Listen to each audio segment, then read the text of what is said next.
Eh bien, il est 9h moins le quart. Nous sommes le lundi 7 avril 2025. Je suis à Tvercourt. Là, vous me voyez devant la poste.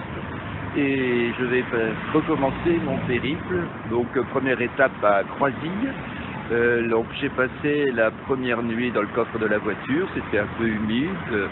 Mais bon, ça s'est pas trop mal passé. Là, j'ai été prendre un petit café croissant. Voilà. Eh bien, à tout à l'heure pour de nouveaux événements. Voilà, il est 11h10, je suis à Barbery, donc cela fait un peu plus de 3 heures que je marche, non 2 heures que je marche désormais. Donc je ne l'ai pas fait seul, Hubert, notre trésorier m'a accompagné depuis 9 heures, donc jusqu'à présent. Donc je reprends la route, direction Urville. Voilà, tu lèves une main pour me dire quand je peux. Oui. Eh bien, nous sommes arrivés à Gouvy. C'est un village qui a une importance particulière pour moi parce que c'est là que les Ferrettes se sont installés dans les années 20 pour travailler dans la mine. Et juste derrière moi, vous avez la maison de Georges Ferrette qui est décédé il y a quelques années. Donc il est 1h moins le quart, nous sommes le lundi 7 avril. Je remercie Nadine et Hubert de m'avoir rechargé ma batterie, de m'avoir accompagné et on va aller déjeuner tous ensemble pour un pique-nique. Allez, à ce soir.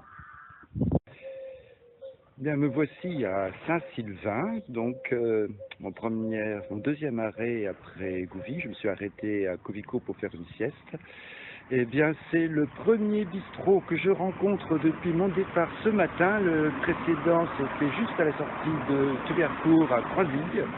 Donc, on peut faire plus de 20 km, 25, sans rencontrer un seul bar. Et vous voyez, celui qui est derrière moi, c'est un bar fermé. Voilà, donc je vais pouvoir continuer. Je pense rien trouver avant midi. Donc, un spécial dédicace à Romain Louis, qui habite près du fleuriste à Béni-Bocage et dont je viens de rencontrer l'oncle Saint-Sylvain. Bon, ceci l'entrée de Méridon. La logeuse s'inquiète un SMS.